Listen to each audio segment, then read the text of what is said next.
നമസ്കാരം. റിവ്യൂ മാസ്റ്ററിലേക്ക് എല്ലാവർക്കും സ്വാഗതം. കണ്ടന്റ് കണ്ട് ഇഷ്ടപ്പെട്ടാൽ സബ്സ്ക്രൈബ് ചെയ്യുക, അല്ലാത്ത പക്ഷം വിട്ടേക്കുക. എമ്പുരാനെ കുറിച്ച് നമ്മളൊരു റിവ്യൂ ചെയ്യുമ്പോൾ ഇപ്പൊ നിങ്ങളങ്ങോട്ട് ഇത് ഈ തംബ്നെയിൽ കണ്ടതിന് ശേഷം തന്നെ തെറി വിളിക്കുന്നവർ കാണും, പോസിറ്റീവ് പറയുന്നവർ കാണും, നെഗറ്റീവ് പറയുന്നവർ കാണും. പക്ഷെ ഈ വീഡിയോ നിങ്ങൾ സ്കിപ്പ് ചെയ്യാതെ കാണുക, സ്കിപ്പ് ചെയ്ത് കാണുന്നവർ കാണുക, അല്ലെങ്കിൽ മൊത്തം കണ്ടിട്ട് കമന്റ് ചെയ്യാൻ നോക്കുക മാക്സിമം. ഒരു സിനിമ നമ്മൾ കണ്ടതിന് ശേഷം നമ്മുടെ അഭിപ്രായമുണ്ട്. നമ്മൾ ഇന്ത്യയിൽ ജനിച്ച ആർക്കും അഭിപ്രായ സ്വാതന്ത്ര്യങ്ങളുണ്ട്. അതുപോലെ തന്നെ കമന്റ് ഇടാനുള്ള സ്വാതന്ത്ര്യവും 100% എല്ലാവർക്കും ഉണ്ട്.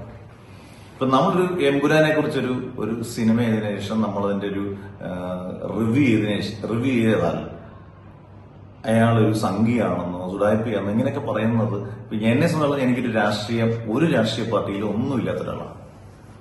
പക്ഷേ അതൊരു മോശം അവസ്ഥയാണ്. പണ്ടൊക്കെ സിനിമകൾ കഴിഞ്ഞാൽ ഇങ്ങനെയുള്ള വർഗീയപരമായ റിവ്യൂസ് അല്ലെ വർഗീയപരമായ അതൊന്നും പണ്ടൊന്നും ഇല്ല. ഇപ്പൊ നമ്മള് നരസിംഹമോ രാജമാണിക്കോ ഒക്കെ ഇറങ്ങുമ്പോഴും അല്ലെങ്കിൽ വേറെ ഏത് സിനിമ ഇറങ്ങിയാലും പൊളിറ്റിക്കലി എന്തും വേണ്ടി സിനിമകൾ, ലാൽസലാം പോലുള്ള സിനിമകളൊക്കെ ഇറങ്ങുമ്പോഴൊന്നും സോഷ്യൽ മീഡിയ ഇത്രയും വളർന്നില്ല എന്നൊക്കെ പറയാം. പക്ഷെ ഞാൻ പറഞ്ഞു വരുന്നത് എമ്പുരാൻ എന്ന് പറഞ്ഞ സിനിമ പല രീതിയിൽ ഇപ്പം വർഗീയമായി എന്നൊക്കെ പറഞ്ഞുകൊണ്ട് ഭയങ്കര കോൺട്രവേഴ്സി നടക്കുകയാണ് ചാനലിനകത്തല്ല. അതിന്റെ മെയിൻ കണ്ടന്റിനെ കുറിച്ചൊന്നും ആരും പറയുന്നില്ല. കുറച്ചങ്ങോട്ടും ഇങ്ങോട്ടുമുള്ള കാര്യങ്ങളെ കുറിച്ച് മാത്രം പറഞ്ഞ് വർഗീയമാണെന്ന് പറയുമ്പോൾ യഥാർത്ഥത്തിൽ ഇതിനകത്ത് ഇങ്ങനെയുള്ള കാര്യങ്ങളിൽ ഏറ്റവും മിടുക്ക് കാണിക്കുന്ന ഒരാളാണ് പൃഥ്വിരാജ്. അപ്പൊ പൃഥ്വിരാജിന് ഞാൻ ഹേറ്ററോ ഒന്നുമല്ല. പൃഥ്വിരാജ് എന്ന് പറയുന്ന ഒരു വ്യക്തിയെ നമുക്ക് വളരെ വ്യക്തമായിട്ട് മനസ്സിലാക്കാം. കാരണം ഈ സിനിമയിൽ മലയാള സിനിമ കണ്ട ഏറ്റവും ടോപ്പ് ഒരുപക്ഷെ ഇന്ത്യൻ സിനിമ കണ്ട ഏറ്റവും ഗംഭീര പ്രൊമോഷൻ.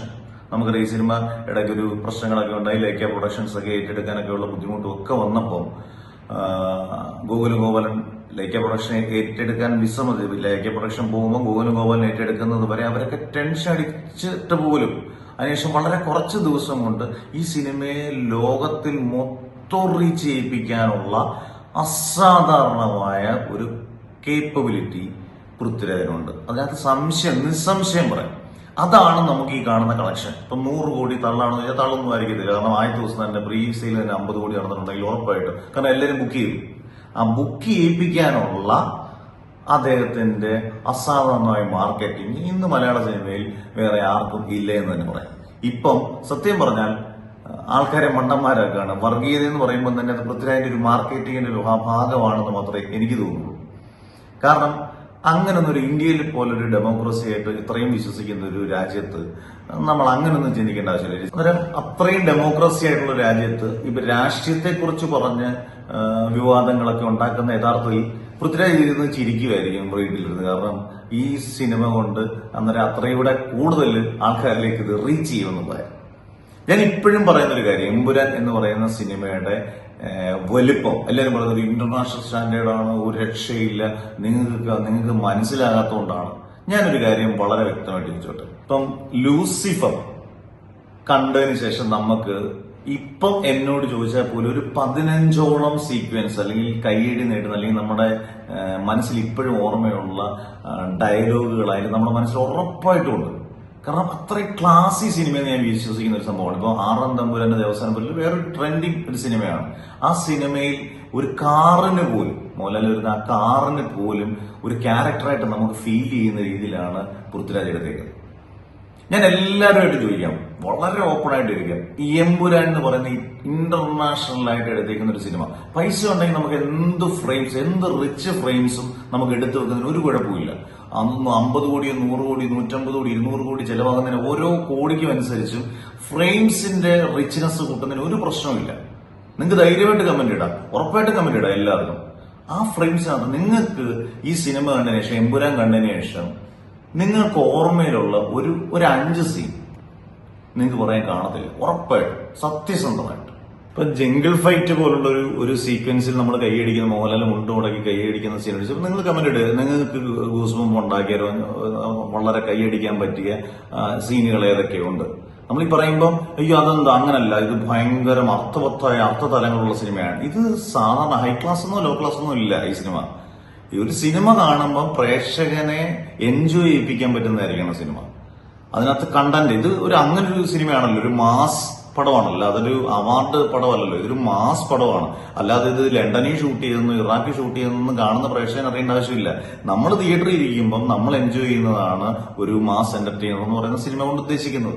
കാരണം ഇതൊരു അധോലോക സംഭവമാണ്. എനിക്ക് ഏറ്റവും ഫ്ലോപ്പായിട്ട് തോന്നിയത്, നമുക്കറിയാം സ്റ്റീഫൻ നമ്മുടെ മനസ്സിൽ ഇപ്പോഴും ഉണ്ട്. അതുകൊണ്ടാണ് സ്റ്റീഫനെ കാണിക്കുമ്പോൾ മുണ്ട് മടക്കുമ്പോൾ നമുക്ക് അത് എസ്റ്റാബ്ലിഷ് ചെയ്തൊരു ക്യാരക്ടറാണ്.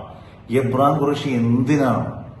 എബ്രാം ഖുറേഷിയുടെ ഒരു നല്ല കുറെ അങ്ങോട്ടും ഇങ്ങോട്ടും ഇച്ചിരി അങ്ങോട്ടും ഇങ്ങോട്ടും നടക്കുന്നതല്ലാതെ എബ്രാം ഖുറേഷിയെ വലിയ സംഭവം ഒരു ബിസിനസ് മാഗ്നറ്റ് എന്ന് കാണിക്കാൻ വേണ്ടിയാണോ ഈ ലോകം മൊത്തം ഷൂട്ട് ചെയ്തത് എന്ന് എനിക്ക് തോന്നിയത് സ്വാഭാവികമാണ്. നിങ്ങൾ പറ, അതിനകത്ത് എടുത്തു പറയാൻ തക്ക എന്ത് സീനാണുള്ളത്? ഇപ്പം പുറത്തു നിന്നുള്ള വലിയ വലിയ ഹോളിവുഡ് താരങ്ങളെ കൊണ്ടുവന്നു. ഈ ഹോളിവുഡ് താരങ്ങൾക്ക് എന്താണ് ഇത്ര വലിയ ഇമ്പോർട്ടൻസ് ആ സിനിമയിലുള്ളത്? നമുക്ക് അതിനകത്തൊരു സീനുണ്ട്, ഇന്ദ്രജിത്തിനെ ഒന്ന് സ്പോയിലറൊന്നും അല്ല, എന്നാൽ പോലും ഇന്ദ്രജിത്ത് പെട്ടെന്ന് പല രാജ്യങ്ങളിൽ ഇന്ദ്രജിത്ത് പോകുന്നത്. ആ സീനൊക്കെ യഥാർത്ഥത്തിൽ സിമ്പിളായിട്ട് ചെയ്യാൻ പറ്റുന്ന രീതിയിൽ ചെയ്യാം. ഇതിന് വലിയ സംഭവങ്ങളാണ്, എബ്രാം ഖുറേഷി വലിയ സംഭവമാണെന്ന് ബിൽഡപ്പ് ചെയ്യാനാണ് യഥാർത്ഥത്തിൽ ഒരു 1.25-2 മണിക്കൂർ എടുത്തത്. ഒരാവശ്യതയില്ല അങ്ങനെയൊക്കെ. ഇപ്പൊ ഒരു പ്രശ്നമുള്ള രീതിയിൽ ഒരു തിയേറ്ററിൽ നമ്മൾ ഇരിക്കുമ്പോൾ ആദ്യത്തെ ഷോ കണ്ട ഒരാളാണ്. ആദ്യത്തെ ഷോയ്ക്ക് പോലും മോഹൻലാലിന്റെ ഇൻട്രൊഡക്ഷൻ, സാധാരണ ഇൻട്രൊഡക്ഷൻ ഒന്നും പറയാനില്ല, സാധാരണ ഒരു ഇൻട്രൊഡക്ഷൻ തന്നെ ഉള്ളൂ. എന്ന പോലെ ഈ ഒരു സിനിമയിൽ ഹെലികോപ്റ്ററിൽ നിന്ന് ഇറങ്ങി ഒരു ഓട്ടോമാറ്റിക് ആയിട്ട് ഫാൻസ് ആയാലും ആരായാലും പേടിച്ചു. പിന്നെ ഈ പറഞ്ഞ ജംഗിൾ ഫൈറ്റിൽ നമ്മൾ ഈ പറയുന്ന നല്ലത് എന്താണുള്ളത്? പിന്നെ പൃഥ്വിരാജിന്റെ മാർക്കറ്റിംഗ് തന്ത്രമായിരുന്നു ഡ്രാഗൺ എന്ന് പറഞ്ഞ് ഇട്ടിട്ട് ആ സീൻ വരുമ്പം ആരും പ്രത്യേകിച്ച് ഒരു സർപ്രൈസ് എലമെന്റ് അവിടെ കാണുന്നില്ല. കാരണം ഒരു വലിയ താരമാണ് വന്നേക്കുന്നത് എന്ന് പറഞ്ഞുകൊണ്ടൊന്നും നമുക്ക് അവിടെ ഒന്നും ഒരു ഇമ്പാക്റ്റും ഉണ്ടാക്കുന്നില്ല. ഞാൻ പറഞ്ഞില്ലേ, ഇമോഷണലി കണക്ഷൻ ഇല്ല, നമുക്ക് ഇമ്പാക്റ്റോ കൈയടിക്കാനുള്ള സീനുകളില്ല. പിന്നെ എന്താണ് ഈ സിനിമയിൽ കാണുന്ന വലിയ സംഭവം? Rich frames. 100 കോടി 200 കോടി രൂപയ്ക്ക് ഒരു സിനിമ എടുക്കുമ്പോൾ റിച്ച് ഫ്രെയിംസ് സ്വാഭാവികമാണ്. ഏത് പൊട്ടപ്പടത്തിലും അങ്ങനെയുള്ള റിച്ച് ഫ്രെയിംസ് കാണും. അത് മലയാളത്തിൽ ഇതൊരു 10 കോടിക്ക് 25 കോടിക്ക് ചെയ്ത് ഇങ്ങനെയുള്ള സംഭവങ്ങൾ ഒരുക്കി കഴിഞ്ഞാൽ ഗംഭീരം നമ്മൾ പറയും. ഇപ്പൊ അമൽ നീരദ് സിനിമ ഇറങ്ങി, കമ്പാരിസൺ ഒന്നുമല്ല, അമൽ നീരദ് സിനിമ ഇറങ്ങി, അദ്ദേഹം ഒരു 25-40 കോടിക്കുള്ളിൽ അത് ഗംഭീര ഫ്രെയിംസ് ഒക്കെ എടുത്തു കഴിഞ്ഞാൽ നമുക്ക് 40 കോടിയിൽ ഇപ്പം ഗംഭീര ഫ്രെയിംസ് പറ്റും. ഇത് ചെയ്തേക്കുന്ന 200 കോടി രൂപയ്ക്ക് എടുത്തല്ലെങ്കിൽ 150-200 കോടിക്ക് എടുത്താണ്. അതിനുള്ള ക്വാളിറ്റി ഉണ്ടോ? നമ്മൾ സിനിമ കണ്ടു കഴിയുമ്പോൾ നമുക്കൊരു ഇറങ്ങിക്കഴിയുമ്പോൾ നമ്മുടെ മനസ്സിൽ നിൽക്കുന്ന ഒരു സീൻ, അല്ലെങ്കിൽ നമുക്കൊരു സന്തോഷമോ, എന്തൊരു മോശം ടേലന്റാണ്. അതിന് മുമ്പുള്ള സീനുകൾ എന്താ? ഒരു നോർത്ത് ഇന്ത്യക്കാരൻ, എനിക്കൊരു സംശയമാണ്, നിങ്ങളത് വളരെ ബുദ്ധിമാന്മാരായിട്ടുള്ളതെന്ന് പറഞ്ഞു തരിക. കാരണം നമുക്കറിയാൻ വയ്യുന്നുണ്ട്, ചിലപ്പോൾ എനിക്ക് മനസ്സിലാക്കാൻ പറ്റുന്നുണ്ടായിരിക്കാം. ഈ നോർത്ത് ഇന്ത്യയിലെ ആ വില്ലനെ കൊല്ലാൻ വേണ്ടിയാണ് ഇത്രയും എബ്രാം ഖുറേഷിയൊക്കെ ബിൽഡപ്പ് ചെയ്ത് വന്നത്, ഇതിന്റെ സാമ്രാജ്യം കാണിക്കാനും ഒക്കെ ആയിരിക്കാം. ഈ നോർത്ത് ഇന്ത്യക്കാരനെ അല്ലെങ്കിൽ പൃഥ്വിരാജ് ചെയ്യുന്ന സയ്യിദ് മസൂദ് എന്ന് പറയുന്ന ക്യാരക്ടറിന് ഇത്രയും 15 വർഷം വേണ്ടി വരുമോ? ഇത്രയും ഇന്റർനാഷണൽ ഡോൺ കളിക്കുന്നവർക്ക് 1 സെക്കൻഡ് പോരെ കൊല്ലാൻ? അങ്ങനെയാണ് ഇത്രയും വർഷം ഇതിനെ കാത്തിരിക്കുന്നത്. അന്നേരം എവിടൊക്കെയോ നല്ല താളപ്പിഴകൾ ഉണ്ടെന്നുള്ളതിൽ സംശയമില്ല. പക്കാ താളപ്പിഴകൾ സ്ക്രിപ്റ്റിലും ഡയറക്ഷനിലും ഉണ്ടെന്നുള്ളതിൽ സംശയമില്ല. പിന്നെ ഞാൻ നേരത്തെ പറഞ്ഞ പോലെ എലിവേറ്റ് ചെയ്യുന്ന പല സീനുകളിലും എലിവേറ്റ് ചെയ്യുന്ന ഒരു നല്ലൊരു മ്യൂസിക് പോലും ഇല്ല. പല സീനുകൾ നമുക്ക് ചില സിനിമകളുണ്ടല്ലോ, നമ്മളിപ്പം ജയിലർ പോലൊരു സിനിമയില്, ഇനി അത് ഇന്റർനാഷണൽ ക്വാളിറ്റി ഒന്നല്ല പറഞ്ഞത്, പക്ഷെ എന്നാൽ പോലും ഈ നമ്മളെ ഇന്ന് ഇലവേറ്റ് ചെയ്യും ചില സീനുകൾ നമുക്കൊന്ന് ബോറടിക്കുമ്പോൾ ആ മ്യൂസിക് കൊണ്ട്, ബാക്ക്ഗ്രൗണ്ട് സ്കോർ കൊണ്ട് നമ്മളെ ഞെട്ടിപ്പിച്ചു പറയും. ഇങ്ങനെ ഒന്നുമില്ലാതെ നമ്മൾ അതിനെ ഗംഭീരമോ എന്ന് പറയണം, അല്ലെങ്കിൽ ഗംഭീരമോ എന്ന് പറഞ്ഞില്ലെങ്കിൽ സഹിക്കത്തില്ല. ഈ സിനിമ യഥാർത്ഥത്തിൽ എല്ലാ രീതിയിലും ആ രീതിയിലെല്ലാം നോക്കുമ്പോൾ ഏത് പെർസ്പെക്റ്റീവിൽ നോക്കിയാലും ഒരു മോഹൻലാലിനെ ഫാനിനെ പോലും സാറ്റിസ്ഫൈ ചെയ്യുന്നില്ല. പിന്നെ ചിലർ പറയുന്നുണ്ട് മലയാളിയായിട്ട് നിങ്ങൾ ഇത് പറയരുത്, മലയാളത്തിൽ നിന്ന് ഇങ്ങനെ ഒരു മലയാളത്തിൽ നിന്ന് 200 കോടി ബഡ്ജറ്റ് എടുത്തിട്ട് നമ്മൾ പ്രതീക്ഷിച്ചതാണോ ഇങ്ങനെ സിനിമ? ഒരിക്കലും ഒരാളും പ്രതീക്ഷിച്ചിട്ടില്ല.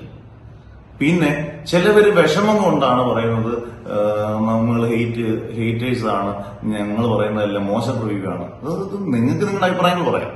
പക്ഷെ എന്റെ ചോദ്യങ്ങൾ ഇതാണ്, ഈ പറയുന്ന ഏതൊക്കെ സീനുകളാണ് നിങ്ങൾക്ക് ഭയങ്കരമായിട്ട് ഇതായത് ഇമോഷണലി കണക്ട് ആകുന്നത്? ചിലപ്പോൾ ആദ്യത്തെ ഒരു പൃഥ്വിരാജിന്റെ ചെറുപ്പകാലം കാണിക്കുന്ന ഒരു സീൻ ചിലപ്പോൾ നിങ്ങൾക്ക് ഒരു സമയത്ത് ഒരു വയലൻസ് ക്രിയേറ്റ് ചെയ്യുന്ന സീനാണ്. അതല്ലാതെ വേറെ എന്താണ് പടത്തിനകത്തുള്ളത്? 3 മണിക്കൂർ സത്യം പറഞ്ഞാൽ പടം തീർന്നു എന്ന് നമ്മൾ വിശ്വസിച്ചങ്ങ് എഴുന്നേക്കാമെന്ന് പോകുമ്പോൾ വീണ്ടും പടമുണ്ട്. ആ രീതിയിലാണ് പടം ഒന്ന് ലാഗ് ചെയ്ത് മുന്നോട്ട് പോകും. ഇത് ലാഗ് ചെയ്തില്ല, ഞാൻ ഭയങ്കരമായിട്ട് ഇഷ്ടപ്പെട്ടു, ഞങ്ങളെ കോരിത്തിരിപ്പിച്ച സീനുകൾ ഒരുപാടുണ്ട് എന്ന് പറയുന്ന കാര്യമില്ല. ഇപ്പം ഇത്രയും കളക്ഷൻ കിട്ടുന്നത്, ഇനി അങ്ങോട്ട് കളക്ഷൻ കുറച്ച് ദിവസത്തേക്ക് കിട്ടുന്നതും പൃഥ്വിരാജ് എന്ന് പറയുന്ന ഒരു അസാധാരണ മാർക്കറ്റിംഗ് വിദഗ്ധന്റെ അസാധാരണമായ മാർക്കറ്റിംഗ്, കഷ്ടപ്പെട്ട് മാർക്കറ്റ് ചെയ്തെന്ന് തന്നെ പറയാം, അതുകൊണ്ട് കിട്ടുന്ന കളക്ഷൻ മാത്രം, അല്ലാതെ ഈ സിനിമയുടെ ക്വാളിറ്റി കൊണ്ട് കിട്ടുന്നതല്ല എന്നുള്ളത് 100% ഉറപ്പാണ്. അതുകൊണ്ട് നിങ്ങൾക്ക് കമന്റ്സ് ഇടാം, ഇഷ്ടപ്പെട്ടാൽ സബ്സ്ക്രൈബ് ചെയ്യുക. നിങ്ങളുടെ കമന്റ്സ് എന്തായാലും പറഞ്ഞ പോലെ അത് എന്ത് രീതിയിലായാലും ഇതാക്കാം. ഇതിനകത്ത് തീവ്രവാദമോ വർഗീയതയോ രാഷ്ട്രീയമോ ഞാൻ പറയാൻ ഉദ്ദേശിക്കുന്നില്ല, കാരണം അതിനോട് താല്പര്യം എനിക്കില്ല. പക്ഷെ സിനിമയെ പറ്റി നിർബന്ധമായിട്ട് നമ്മൾ പറഞ്ഞിരിക്കും. അത് ഏത് സിനിമ, മമ്മൂട്ടിയുടെ നാളൊരു സിനിമ വരുവാണ്, വളരെ പൊട്ടിപ്പൊളിഞ്ഞൊരു സിനിമ വരുവാണെങ്കിൽ ഉറപ്പായിട്ടും അത് മോശം എന്ന് പറയും, നല്ലതാണെങ്കിൽ നമുക്ക് നല്ലതെന്ന് പറയാം. എമ്പുരാൻ എനിക്ക് ഇഷ്ടപ്പെട്ടാൽ അതിഗംഭീരം എന്ന് പറയാനല്ലേ നമുക്ക് വളരെ ഇഷ്ടം. അന്നേരം ആ രീതിയിൽ മനസ്സിലാക്കുക.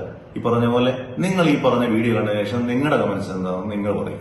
അപ്പൊ കളക്ഷൻ എത്ര ആയിക്കോട്ടെ, നിങ്ങൾക്ക് എത്ര സീനുകൾ ഇതിനകത്ത് വളരെ ഇഷ്ടപ്പെട്ടു, ആദ്യം മുതൽ അവസാനം വരെ ഒരു രക്ഷയില്ല എന്നൊക്കെ നിങ്ങൾ പറയുവാണെങ്കിൽ നിങ്ങളെ സമ്മതിച്ചേരണം എന്നാണ് എനിക്ക് പേഴ്സണലി തോന്നുന്നത്.